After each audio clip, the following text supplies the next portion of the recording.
Bueno, el título de esta predicación es Viviendo bajo la ley de la libertad. Y ahorita lo vamos a ver, vamos a revisar de la mano de Dios, y el Señor es el que nos va a instruir y a enseñar ahí en Santiago capítulo 2, versículos del 1 al 13. ¿Cuál es el objetivo de este pasaje? Es que nosotros hablemos y actuemos como quienes seremos juzgados no por la ley mosaica, no por la ley del Antiguo Testamento, sino por una ley más severa, una ley más estricta, que es la ley de la libertad. Esta ley que a través del amor de Dios, escrita en nuestros corazones, a través del mismo Espíritu Santo, nos instruye y nos enseña a saber que las demás personas pueden ser transformadas y pueden ser renovadas, así como tú has sido transformado y renovado a través de la obra del Espíritu y a través de la Escritura. Y muchas veces de manera religiosa esto no lo aplicamos. Y la Biblia dice en el versículo 13 de ahí de Santiago 2, dice: porque juicio sin misericordia será con aquel que no hiciera misericordia, y la misericordia triunfa sobre el juicio. Y esto es fundamental, mis amados, y ahorita lo vamos a ver, lo vamos a revisar y lo vamos a explicar. Ricky platicaba hace rato que pasó que nos encontremos con sumo gozo cuando nos hallemos en diversas pruebas. Las pruebas son inevitables, mis amados, para todos. Es más, esto de cómo están las cosas, de que no haya agua, de que ya estamos así, de que si prenden la cisterna se va la luz, ya trajimos un especialista, pues resolvió, pero no resolvió a fondo. Entonces, a veces como que dices, bueno, ¿y qué es lo que tenemos que hacer? Y la reunión ya está aquí, están ustedes, la mayor parte de ustedes llegaron a tiempo, puntuales, los felicito. Y paralelo a esto, pues no tenemos agua y hay inconvenientes y hay situaciones y todo eso es una prueba, pero dice la Biblia que nos hallemos en sumo gozo cuando nos encontremos en prueba. ¿Por qué? Porque la prueba produce paciencia, es decir, una resistencia esperanzadora en todo aquello que está escrito en su palabra.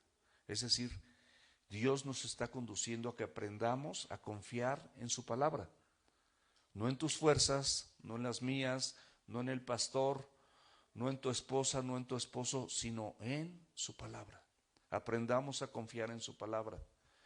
Estas pruebas, además de la prueba que va a producir una resistencia esperanzadora, también nos va a hacer perfectos y cabales, es decir, maduros y personas que con integridad y con celo busquen hacer y poner por obra lo que está aquí escrito. Porque acuérdense que la Biblia dice que seamos hacedores y no tan solamente oidores. Y en ese ser hacedores y en medio de esas pruebas y el querer ser hacedores, el Señor nos dice que pidamos sabiduría a Dios, el cual nos dará sin medida y sin reproche, y nos las dará abundantemente. Y nos advierte también que muchas veces la prueba va a venir en forma de tentación, es decir, vamos a ser tentados y no tentados por Dios, porque Él no puede ser tentado por el mal, ni Él tienta a nadie. Y nos explica la Biblia que de acuerdo a nuestra propia concupiscencia, es decir, nuestra debilidad humana, nuestra naturaleza caída, ese deseo continuo del ser humano de fallar o hacer algo, humanamente hablando, que sea contrario a lo que Dios expresa en su palabra. Todos nosotros, mis amados, el mismo apóstol Pablo, el mismo rey David, el mismo Marcos, Lucas, Juan, Pedro, todos sin excepción, mis amados, humanamente hablando, tuvieron errores. Y esto no quiere decir que nos estemos justificando, porque todos ellos vinieron al arrepentimiento, y eso es lo que nosotros tenemos que hacer cuando nos caemos. ¿Qué tenemos que hacer? Venir al arrepentimiento. Y de la prueba o de la tentación, que tenemos que hacer? Huir, porque eso viene de nuestra propia concupiscencia. Y dice que si nosotros no resistimos o no huimos, esa concupiscencia va a dar a luz el pecado, y una vez el pecado consumado, va a dar a luz muerte. Siempre que pecamos se genera una separación con Dios. Siempre que pecas tienes que pedirle a Dios que te perdone, venir arrepentido, y el arrepentimiento lo marcan tus actitudes, lo marcan tus acciones. Entonces vas en esta dirección, giras completamente en sentido contrario a 180 grados y tomas la dirección opuesta a la que habías tomado de la mano de Dios. Ese es el resumen de lo que hemos visto de Santiago. Ahora vamos a ver el versículo 1 del capítulo 2, por favor. Dice: hermanos míos, que su fe en nuestro glorioso Señor Jesucristo sea como sin acepción de personas. Ahora, aquí quiero nada más hacer un paréntesis. ¿A qué se refiere con esta fe? Abre la escritura, por favor, ahí en Gálatas, capítulo 5, versículo 6. Y fíjate lo que dice la Biblia, lo que dice Dios en su palabra. Dice: porque en Cristo Jesús ni la circuncisión vale algo, ni la incircuncisión, sino la fe que obra por amor. Te voy a explicar. Cuando estás en Cristo Jesús, con mucha humildad, lo que el Señor, el contexto de este versículo, con mucha humildad, cuando tú y yo estamos en Cristo Jesús, no importa las tradiciones humanas o los eventos de obras que hayas hecho en favor de conocer a Dios y del Evangelio, porque el Evangelio es por gracia. Puedes estar circuncidado, como era una costumbre en antaño, o puedes no estar circuncidado. Y finalmente el Señor en el Nuevo Testamento dijo que lo que tenías que circuncidar es tu corazón, y no el prepucio, que era una costumbre de los varones en el pueblo judío, porque eso no servía de nada. El corazón sí, era una simbología nada más. El prepucio es el pedazo de carne que sobra. Y aquí, cuando tú circuncidas tu corazón, es el pedazo de carne que sobra en tu corazón, donde están los adulterios, los homicidios, los pleitos, las iras, las contiendas, los celos, las disensiones, las herejías, la brujería, la hechicería, las enemistades. Todas estas cosas, dice la Biblia, que del corazón sale. La explicación de parte de Dios es que sí podemos extirpar eso. Pero no importa cómo haya sido, con la circuncisión, haz de cuenta, a lo mejor fuiste muy religioso y a lo mejor luego veniste a Cristo sin conocer nada de religión, sin conocer nada del Señor, nada de la Biblia, y finalmente fuiste circuncidado de tu corazón. Pero eso no importa. Cuando estás en Cristo, la fe que te condujo a creer en Él fue por la misericordia que primero Él derramó sobre tu vida. Es decir, no te dio lo que tú merecías, no me dio a mí lo que yo merecía. Esa es la misericordia. Entonces, esa misericordia es un acto amoroso de parte de Dios para ti. Ese mismo acto amoroso espera que tú y yo lo practiquemos cada vez que sea necesario con las personas que requieren misericordia. Es decir, no somos jueces. No nos toca criticar, censurar o decir quién sí es salvo y quién no es salvo. Particularmente esto se refiere a las personas que vienen a la iglesia, porque eso ahorita lo vamos a ver. Se refiere a los hermanos o las personas que llegan a la iglesia, a lo mejor se han conducido durante años o la última semana o el último día o durante meses se han conducido mal, pero llegan a la iglesia o están aquí en la iglesia y siguen estando. Bueno, el Señor nos pide que esta fe que obre por amor, según Gálatas 5:6. Es decir, esa confianza que tú tienes en la Escritura es necesario que obre en amor. Es una fe porque tú crees en lo que está escrito y también crees lo que sucedió en tu vida. Porque Dios estableció misericordia para ti y gracia, el favor inmerecido. Y la Biblia dice que por cuanto todos, sin excepción, todos los que estamos aquí afuera, adentro, y los que están allá afuera, todos pecamos. ¿El resultado cuál es? Estamos destituidos. Entonces, vamos a leerlo otra vez. Porque en Cristo Jesús ni la circuncisión vale algo, ni la incircuncisión, sino que la fe, o sea, esa creencia que ahorita tienes en Cristo y en su palabra, que obra por amor. No nada más es que creas como los demonios, que dice ahí en Santiago 2:19 que los demonios también creen y tiemblan. ¿Crees en Dios? Bien haces. Los demonios también creen y tiemblan, entonces no hay ninguna diferencia. Esa fe, esta escritura, esta palabra de Dios, todo lo que oímos, lo que repasamos, lo que leemos, es importante que nosotros lo practiquemos, porque estamos confiando en esto o no. En amor, no con legalismo, no con vara, no con juicio, no con crítica, no con censura, no con reclamo, no con rechazo a la gente, sino con amor. Ese es el corazón de esta porción de la Escritura. Ahora, ¿cómo es la fe? Hebreos 11:1 dice: la fe es la certeza de lo que se espera y la convicción de lo que no se ve. Es decir, tú tienes esperanza en lo que está escrito. Bueno, es esa certeza que te salvó a ti y entonces tú puedes creer. Eso mismo aplícalo con otros. Lo que a ti te ha funcionado en relación al Evangelio, sin duda, les funciona a todo aquel que cree. ¿Estamos de acuerdo? ¿Y quiénes somos nosotros? Hay personas que te van a caer mejor que otras, con las que te vas a llevar más que con otras. Eso no tiene que ver nada. Eso es humano. No vamos a decir que eso está mal, porque eso es humano. Es mejores amigos, personas con las que te relacionas más, personas con las que viajas, con las que te vas a comer, con las que buscas unirte. ¡Qué padre! Pero en relación al Evangelio, el Evangelio es universal, mis amados. Y ahorita lo vamos a ver. Entonces, esa certeza de lo que se espera y esa convicción de lo que no estás viendo, funciona contigo, funciona con los demás.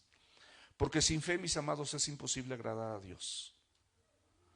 Una fe que dice la Escritura que obra por amor. Acuérdate, cada vez que veas fe, es una fe que obra por amor. No va a haber otra cosa. Pero sin esa fe que obra por amor, es imposible agradar a Dios. Porque es necesario que tú y que yo, que ya conocemos al Señor por la gracia de Dios, no por méritos personales, es necesario que creamos en Él, ¿verdad? Que tengamos esa esperanza en lo que Él dice y en lo que Él es en tu vida y en nuestra vida. Entonces, si vemos este versículo completo, sin fe es imposible agradar a Dios, porque es necesario que todo el que se acerca a Él crea que le hay y que es galardonador de los que le buscan. Tú le buscas, Él les generó un encuentro contigo, ese mismo encuentro que tú tuviste con Cristo. Señálame una persona, levántate de tu lugar y señálame una persona de las que están aquí, que tú puedas decirme: esta persona jamás alcanzará lo que yo, por la gracia de Dios, he alcanzado. ¿Quién se atreve a decir eso? No podemos decirlo. De los de allá afuera tampoco podemos decirlo. Porque el Señor no hace acepción de personas. En Judas 3, mis amados, fuimos exhortados por la palabra a contender ardientemente por la fe. Es una contención, estás contendiendo tu carne, tu aflicción, tus circunstancias, las tribulaciones, los problemas, la gente que no te saluda, la gente que te trata mal, la gente que te rechaza, la gente que te desprecia, la gente que te juzga, que te critica, que te censura. Pero a lo mejor está aquí. Y esa misma gente es por la que Cristo murió. Entonces ahí es donde entra el que contendamos ardientemente por la fe, una fe amorosa, ¿verdad?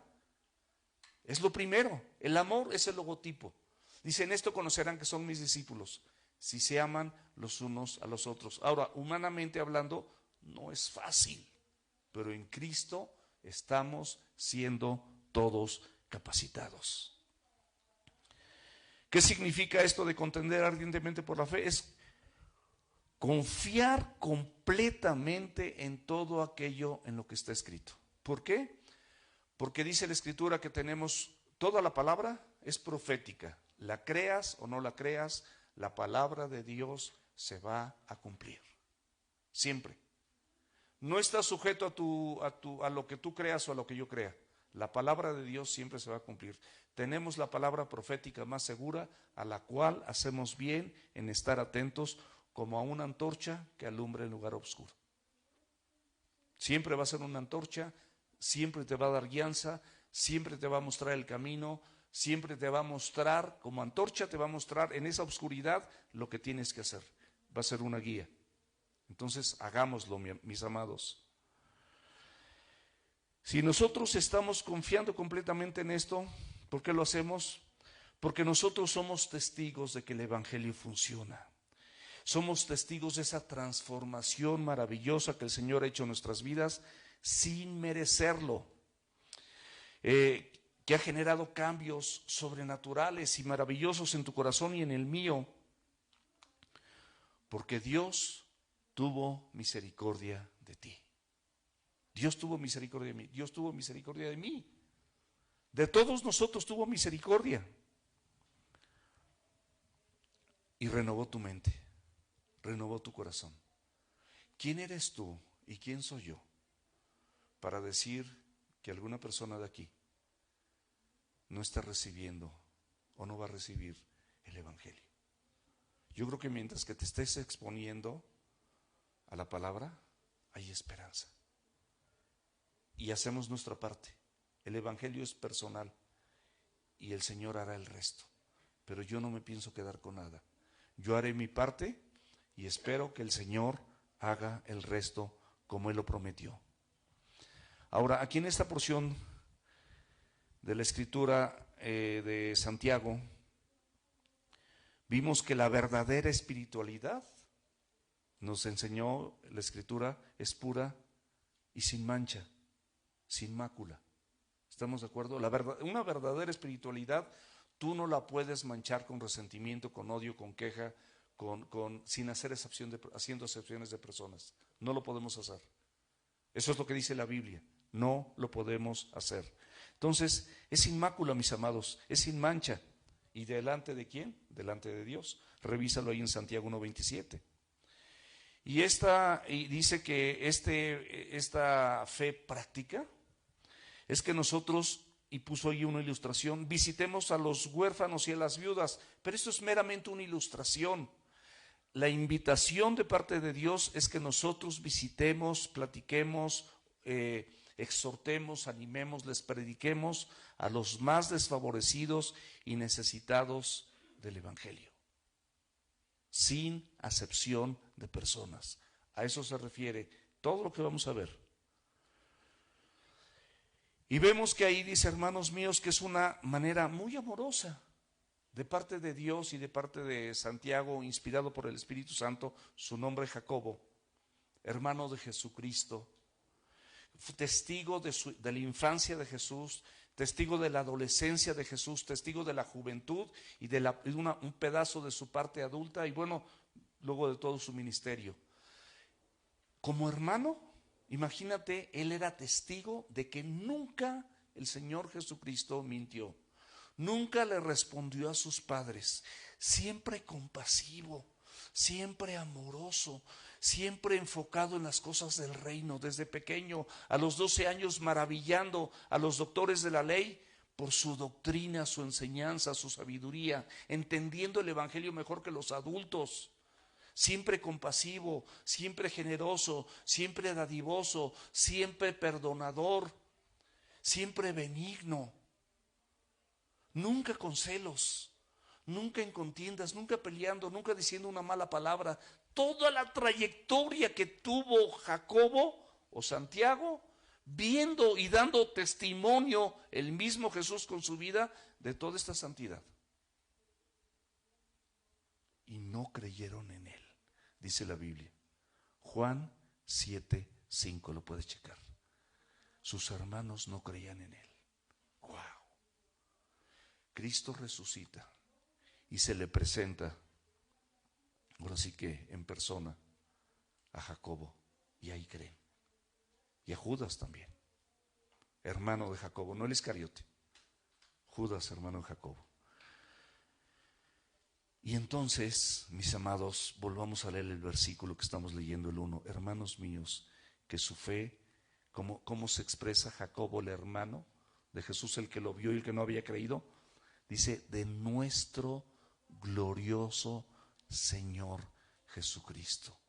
Qué expresión tan extraordinaria. ¿Quién de nosotros, conociendo a tu hermano o a tu hermana, tú podrías tener una expresión así y someterte al señorío de algún hermano o alguna hermana en la tierra? Dime quién lo podría hacer. Absolutamente nadie. Esto tuvo que haber sido celestial, y fue celestial y es celestial. Expresarse así de un hermano. Tú puedes tenerle mucho cariño a un hermano o una hermana, pero jamás lo reconocerías como un ser celestial, como el Mesías.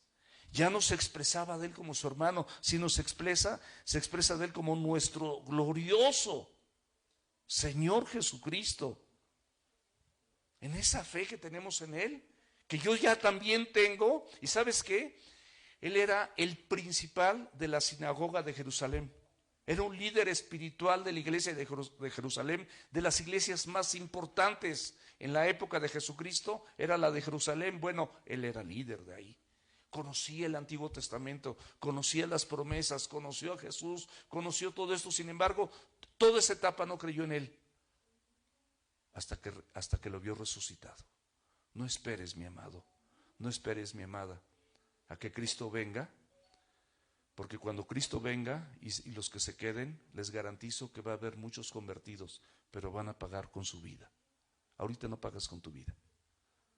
Ahorita simplemente puedes presentar tu cuerpo en sacrificio vivo y santo y agradable a Dios, nada más, pero no te cuesta la vida. En Afganistán y en otros países, pregúntales, ahí sí. Pero aquí en México, gracias a Dios, no. Entonces,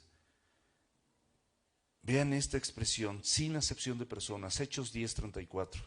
Entonces Pedro, abriendo la boca, dijo, en verdad comprendo que Dios no hace acepción de personas.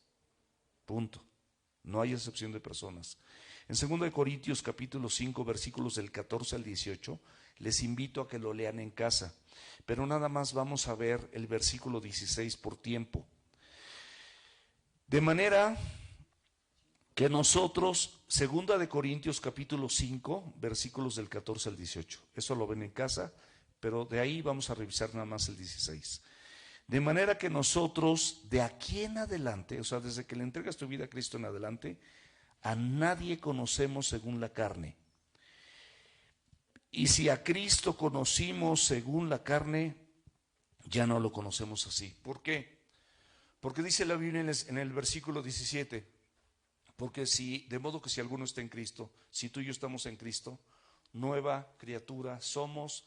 He aquí, las cosas viejas pasaron, he aquí, todas son hechas nuevas. Quítele un he aquí, me sobró, ahorita que lo dije. He aquí, todas son hechas nuevas. Como nueva creación de Dios, lo que significa este versículo es que nosotros tenemos que aprender a ver a la gente de la misma manera que el Señor Jesucristo la ve.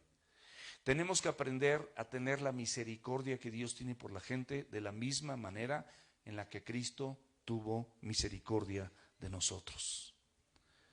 Esta frase, sin acepción de personas, significa, o sea, que más bien que tu fe sea sin acepción de personas, significa que practiques esta fe con los demás sin acepción de personas. Eso significa, practícala. Si no, no te va a salir bien. Todo lo que no practiques no sale bien. Todo, lo que tú me digas, no sale bien. Cuando tú lo practicas, te sale súper bien. No te va a salir mejor. Pero si no lo practicas, mis amados, no sale bien. Entonces, esto es algo fundamental. Y bueno, quiero que abramos la escritura ahí en Gálatas capítulo 3, de versículos del 27 al 29, para que nosotros no tengamos favoritismo. Es decir, podemos tener favoritismo sobre alguna persona o desprecio o rechazo sobre otros o sobre alguien. Eso en el verdadero creyente no debe de existir. Y si tu corazón está batallando con eso, de verdad, con toda sinceridad, honestidad, con un corazón transparente, pídele al Señor que te quite ese sentimiento contra alguien, porque no eres juez. En esta congregación no hay jueces, no hay personas, no vemos personas que nos toca favorecer o rechazar a alguien. ¿Cómo podemos hacer esto? Pues por la apariencia, por su riqueza, por su posición social, por alguna posición de autoridad que esta persona tenga, por alguna relación familiar. Todo esto puede llevarnos a tener una predisposición en favorecer a alguien. Porque alguna persona pueda darnos algo a cambio, tengas algún interés personal, pero no. Aquí Gálatas 3 nos dice, fíjate lo que dice, porque todos los que han sido bautizados en Cristo, de Cristo están revestidos. Aquí fíjate que hay una palabra clave, se refiere a personas que están en una iglesia, porque se refiere a personas bautizados en Cristo. O sea, personas que hicieron una confesión pública, personas que cumplieron con este acto de obediencia y personas que al mismo tiempo, todo es lo que significa el bautismo, es que hicieron una sucesión de derechos, es decir, te cedo mis derechos. Gálatas 2:20, ya no vivo yo. Señor Jesús, quiero que sepas que ya no vivo yo, mas Cristo vive en mí. Y lo que ahora vivo en la carne, lo vivo en la fe del Hijo de Dios, el cual me amó y se entregó a sí mismo por mí. Esos son los dos elementos finales por los que yo respondo con una manifestación evidente hacia mi persona y hacia el resto de las personas de que ya no vivo yo, mas Cristo vive en mí. Entonces dice, porque todos los que han sido bautizados en Cristo, de Cristo están revestidos. Ya no hay judío ni griego, no hay esclavo ni libre, o sea, no el patrón y el que trabaja para el patrón, no hay diferencia para con Dios. No importa la nacionalidad, no importa el sexo, no hay varón ni mujer, porque todos ustedes son uno en Cristo Jesús. Y si ustedes son de Cristo, ciertamente linaje de Abraham son y herederos según la promesa. Dice la Biblia que todos nosotros, de acuerdo a la promesa de Abraham, seremos bendecidos en esta tierra. Todas las familias en ti serán benditas. Todas las familias que habitamos en esta tierra cuando venimos a Cristo. Ahora, nosotros estamos acostumbrados a ver lo que vemos, oír lo que oímos y pensar lo que pensamos o tener nuestro propio juicio. Y esto es bien humano y lo estoy diciendo así casi como Cantinflas porque es obvio. Ver lo que vemos es un pleonasmo. Oír lo que oímos es otro pleonasmo. ¿Pero a qué me refiero con esto? Que el Señor ahí en 1 Samuel capítulo 16 versículo 7 advierte que Él no se fija en la apariencia, en el aspecto físico o en lo externo. El Señor mira el corazón. El Señor mira el corazón. La palabra acepción o distinción es igual a dividido. Y escúchame bien, amado, escúchame muy bien. Tú puedes tener mucho tiempo en Cristo igual que yo. Pero dice la Biblia, ahí en Santiago 1:8, que lo aprendimos de memoria, que el hombre de doble ánimo es inconstante en todos sus caminos. Cuando tú y yo hacemos acepción de personas, es un doble ánimo. Es un doble ánimo. No tiene que ver nada, por ejemplo, cuando en familia tú tienes que disciplinar a tus hijos. O sea, la disciplina es por amor también. Les tienes que estorbar, por supuesto. No puedes dejarlos hacer lo que están haciendo si tú sabes que lo que están haciendo no los va a llevar a buen término. Entonces, espero que con todo esto quede claro lo que significa sin acepción de personas. Versículo 2 de Santiago 2. Aquí pone otra ilustración, dice, porque si en nuestra congregación, está hablando de alguien que llega a la congregación, que tiene una disposición de oír la palabra, entra un hombre con anillo de oro y con ropa espléndida, es decir, lujosa y elegante, y también entra un pobre con vestido andrajoso, viejo, gastado y a lo mejor maloliente, y miras con agrado al que trae la ropa espléndida y le dices, siéntate aquí en un buen lugar.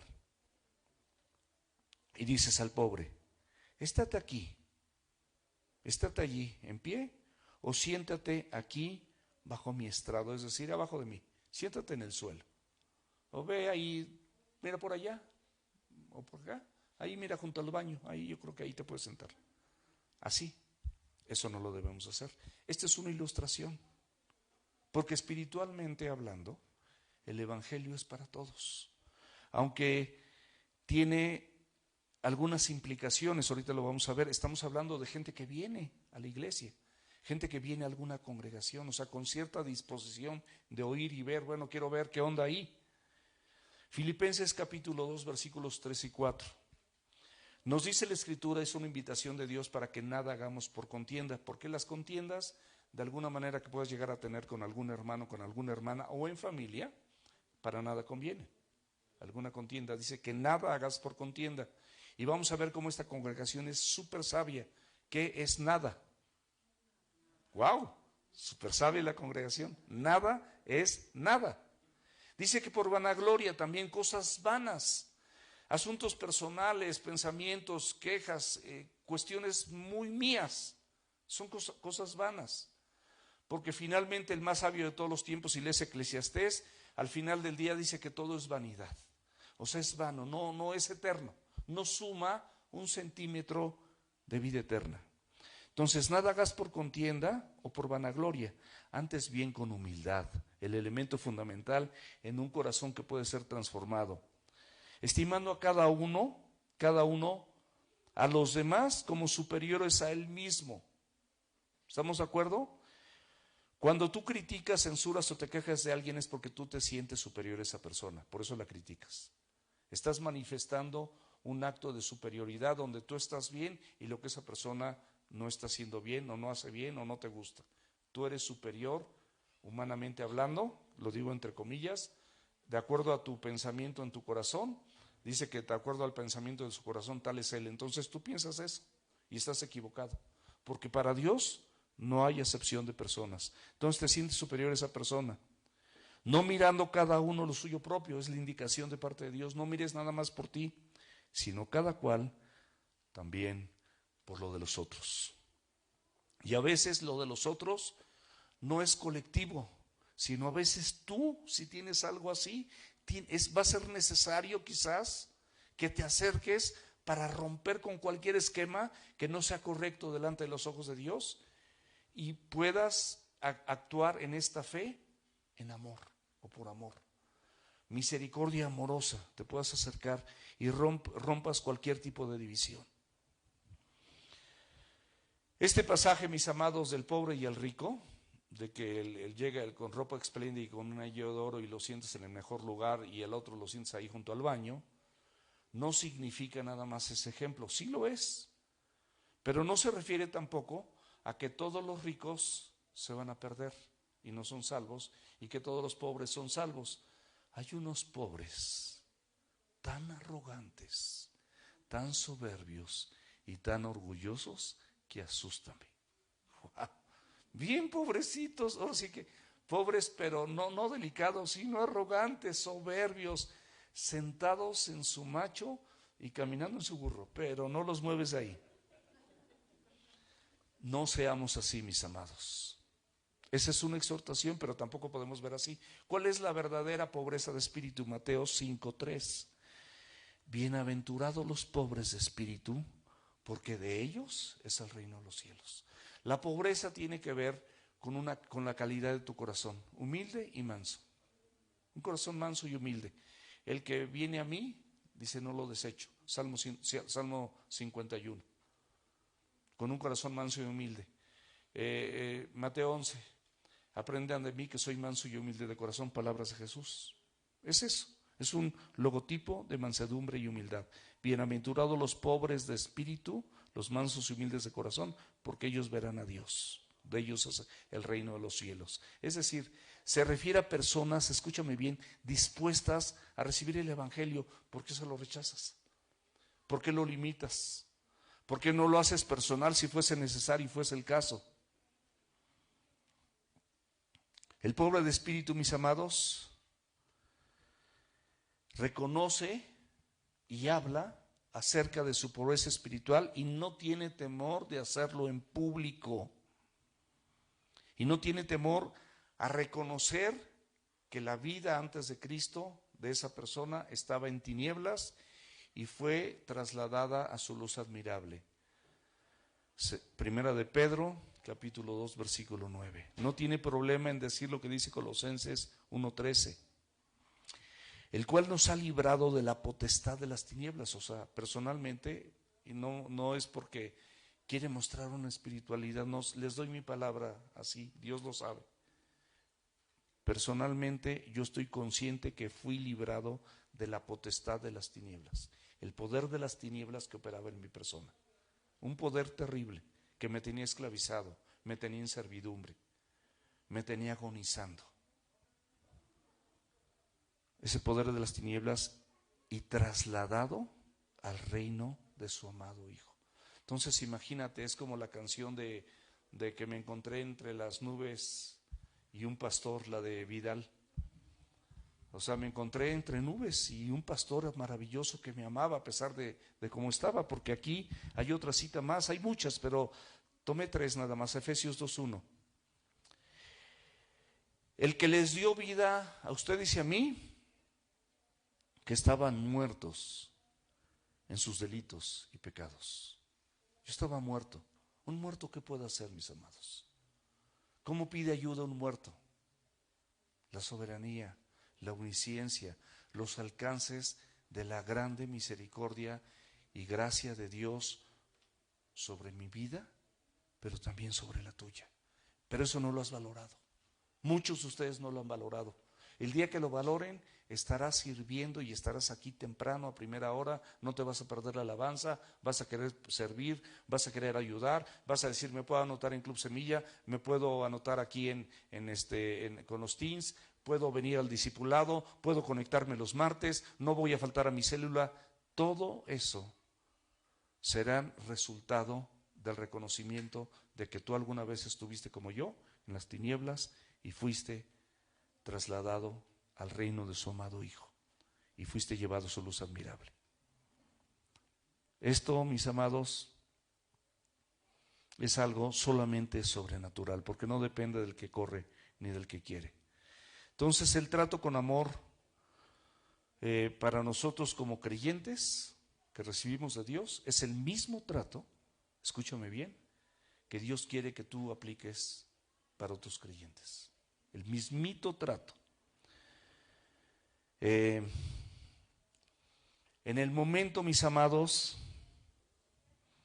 de que el Evangelio te alcanzó y que tú viste ese maravilloso Evangelio en tu vida y te das cuenta que ese Evangelio te puso en esta iglesia o en cualquier otra donde estés, si no eres aquí, pero donde hay una doctrina sana, donde se predica, por ejemplo, Biblia, como en este lugar, no tienes problema, es pura Biblia. En otro lugar, pues quién sabe, si son ideas del pastor, pero aquí estamos viendo pura Biblia. Y entran a la congregación alguna persona, como vimos en el pasaje, y tú tienes una disposición de favoritismo. Mis amados, no olvides que Dios no hace acepción de personas. Esto es nada más, este ejemplo de rico y pobre es para que tú estés consciente que no puedes hacer acepción de personas. Tú piensas, y como ves al rico o al pudiente, lo ves hacer muchas cosas bien y bien y bien, tiene a su familia y vacaciona, y tiene un coche y tiene otro, y claro, está en paz, y se va a Cancún y toma un coco, y se va a un velero, o se va a un crucero, no velero, también un velero, a lo mejor hasta lo tiene, eso no importa. Lo importante es la pobreza de espíritu, mis amados. Y tú no sabes, entre los creyentes de esta iglesia y de otra iglesia, tú no puedes decir, si alguna persona alguna vez vino a Cristo, tú no puedes juzgar a esa persona. No puedes juzgarla porque no eres juez. Esas personas, mis amados, como tú y como yo, a través de su voluntad, fueron renacidos por la palabra de verdad. ¿Estamos de acuerdo? Fueron renacidos, en algún momento de su vida fueron renacidos. Si tú vas caminando bien, sigue caminando igual. Y cuando esa persona, o la oportunidad que Dios te dé para hablar con esa persona o ponerte a cuentas con esa persona, pues listo, estás tú listo.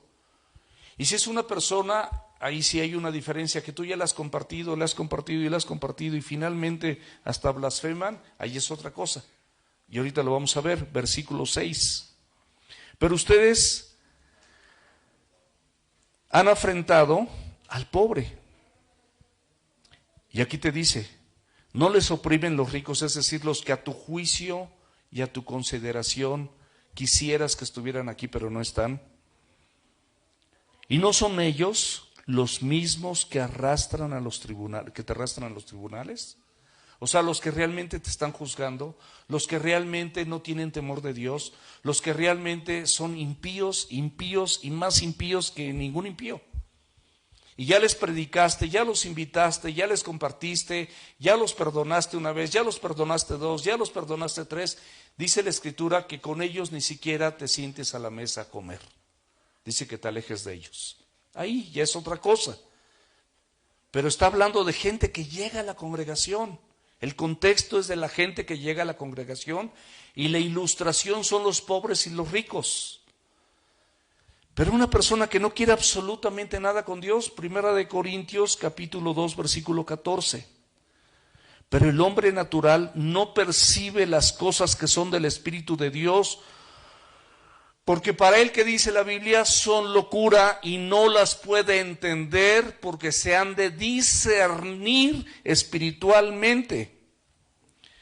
Y allí en 2 de Timoteo, que ya lo revisamos anteriormente, 2 de Timoteo, capítulo 3, versículos del 1 al 5, te advierte de personas que no están en ti, pero te quiero dar un paréntesis con estas personas. No está en ti, ya lo hiciste, ya lo hicieron otras personas y no se ha podido, porque no depende del que corre ni del que quiere, sino depende de Dios que tiene misericordia. Versículo 1.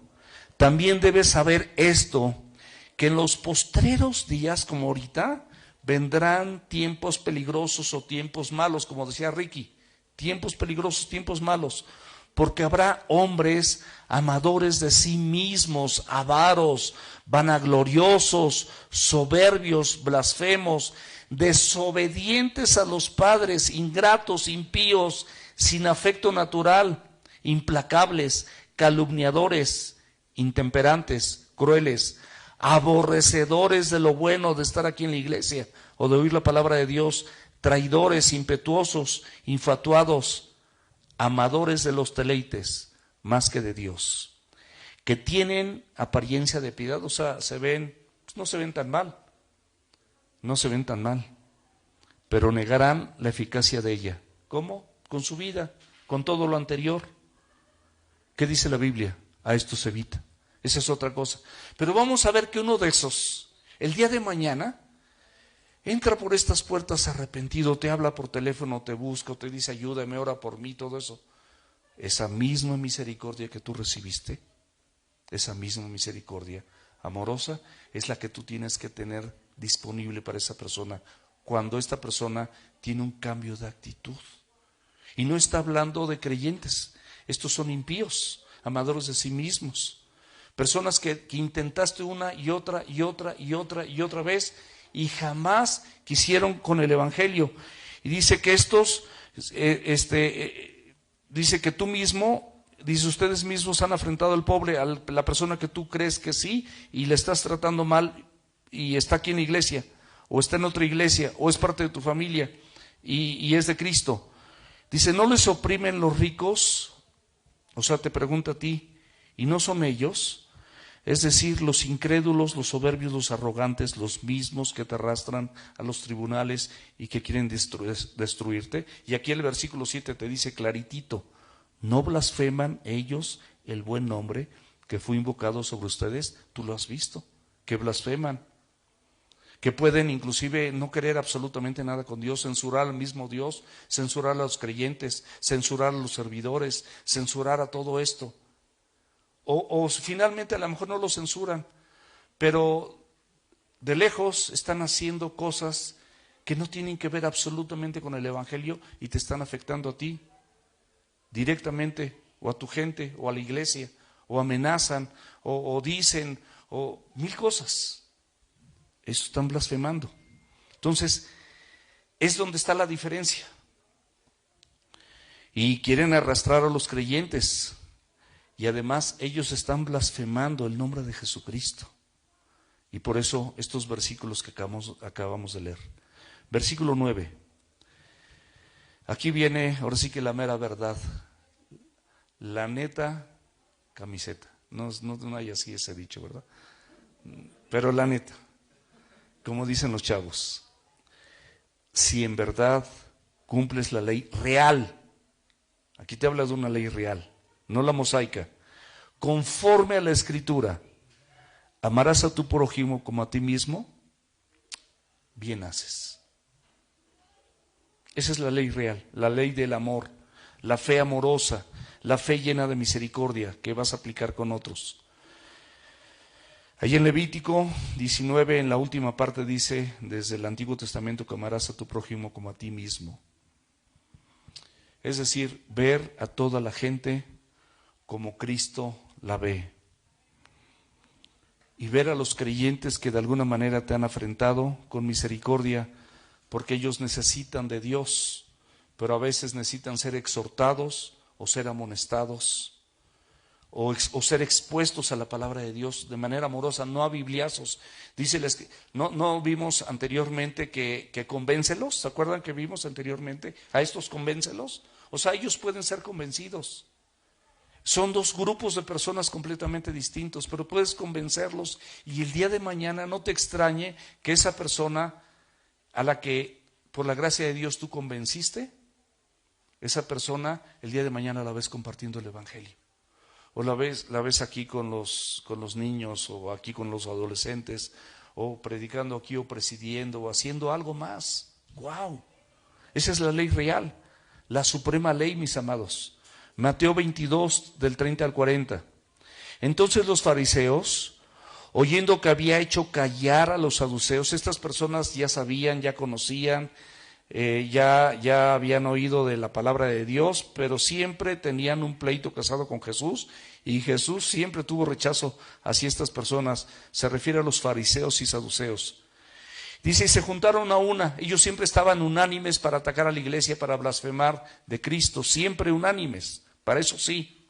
Y uno de ellos, intérprete de la ley, te lo aclara, o sea, conocía la ley perfectamente bien y conocía lo de Levítico, que amarás a tu prójimo como a ti mismo, le hace una pregunta tentadora a Jesús. Preguntó por tentarle, no por curiosidad o por tener un mejor conocimiento, nada más por tentarle, es decir, de mala forma, con malas intenciones. Maestro, ¿cuál es el gran mandamiento en la ley? Jesús le dijo, amarás al Señor con todo tu corazón y con toda tu alma y con toda tu mente. Este es el primero y grande mandamiento. Y el segundo es semejante. Amarás a tu prójimo como a ti mismo. De estos dos mandamientos desprende toda la ley y los profetas. Es decir, todo el Antiguo Testamento está concentrado aquí. Saduceos y fariseos, que se basaban en el Antiguo Testamento, les está contestando misericordiosa y amorosamente a estas personas, sabiendo el Señor Jesucristo que su intención no es genuina, porque Él conocía los corazones de la gente. Pero Él hizo lo correcto y les contestó bíblicamente hablando y los dejó callados, como siempre. Versículo 9. Pero si haces acepción de personas, particularmente en la congregación, con favoritismo, con discriminación de personas, cometes pecado y quedas convictos por la ley como transgresores. Porque el que hace acepción de personas está pecando, mi amado, está errando delante de los ojos de Dios, eso es pecado. Está haciendo una transgresión y está desobedeciendo lo que Dios dice en su palabra. Versículo 10. Porque cualquiera que guarde toda la ley, o sea, puede ser un pastor impecable, que guarda la ley, o un siervo impecable, pero como muchos se consideraban estos fariseos y saduceos, pero ofendiera en un punto, se hace culpable de todos. Y aquí pone un ejemplo. Porque el que dijo no cometerás adulterio, también ha dicho, no matarás. Ahora bien, si no cometes adulterio pero matas, o mientes, o engañas, o haces trampa, o tienes celos, o contiendes, o peleas, o adulteras, no, adulterio no, porque es esta separación justamente, está haciendo esta distinción. O sea, el adúltero no necesariamente es un asesino, no está matando. Ni el asesino tiene que ser un adúltero. Ni nosotros tenemos que ser adúlteros o asesinos. Pero si nosotros hacemos acepción de personas, estamos pecando delante de los ojos de Dios. Y no me refiero a las preferencias personales que humanamente tú puedes tener con gente de la iglesia, para convivir, para viajar, para compartir, para reunirte, para hablar del evangelio, y hay muchas personas con las que puedes tener una enorme coinonía y un enorme amor y no tener tanto trato particularmente con esas personas, pero las amas entrañablemente y son parte de tu familia. Pero finalmente la cuestión, si es por ley, la cuestión que tú falles, pues estás pecando, te estás rehusando a amar a todos por igual y a compartir el evangelio con entrañable misericordia como a ti te fue compartido. Versículos 12 y 13, con estos finalizamos. Esto te lo dice al final, acerca del evangelio con misericordia, mis amados. Cuando tú compartes el evangelio con misericordia para los demás, dice, así habla y así hazlo. Esa conducta amorosa y muy misericordiosa para con los demás. Dice, como los que han de ser juzgados por la ley de la libertad, o sea, porque tú tienes una ley mayor, vimos que esta ley es mayor. Porque juicio, fíjate muy bien, esta es la conclusión, porque juicio sin misericordia se hará con aquel que no hiciere misericordia. O sea, tú recibiste misericordia y de la misma manera que fuiste, que dice Colosenses 3, dice ser misericordiosos, amorosos, dice varios calificativos. Dice, y de la misma manera en la que Cristo te perdonó, así hazlo con los demás. Eso es Colosenses, pero hay muchas partes de la Biblia donde dice esto. Pero aquí el punto fundamental, el punto central, es que juicio sin misericordia se hará con aquel que no hiciere misericordia. Si tú has recibido misericordia, el Señor espera que tú tengas misericordia de tus hermanos que te han fallado, que te han afrentado. Y la misericordia triunfa sobre el juicio. Cuando tú estés delante de los ojos de Dios, no tienes ningún elemento personal o propio para justificarte. La justificación es gratuita a través del sacrificio de Cristo. Por gracia somos salvos, no por obras para que nadie se gloríe, por medio de la fe. Y esto no de nosotros, sino es un don, es un regalo de Dios a través de Jesucristo. Efesios 2, 8 y 9. O sea, no hay manera. ¿Tú ya recibiste misericordia? ¿Quién eres tú? ¿Quién soy yo? Para no tener misericordia o señalar con el dedo o en mis pensamientos, a lo mejor en lo oculto, ¿quién merece o quién no merece mi trato preferencial? Mis amados, que Dios me ayude con cada uno de ustedes, se los digo sinceramente, a que siempre tengan mi trato preferencial, como el que venga el próximo domingo, como el que tenga 2 veces o 3 veces, o sea, su primera vez. Ese trato, que Dios me ayude. Yo espero que sea todo.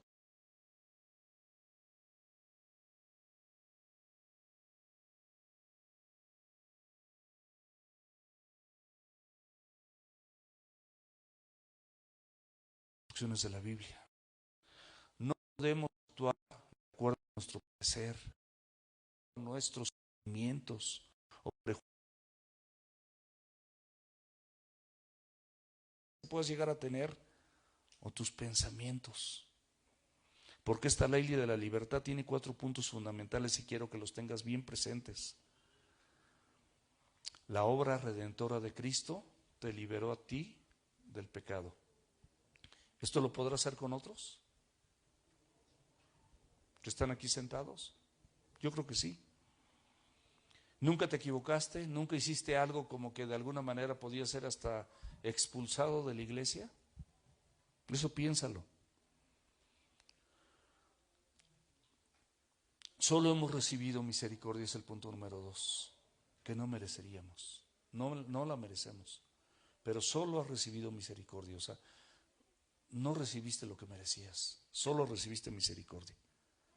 Punto número 3.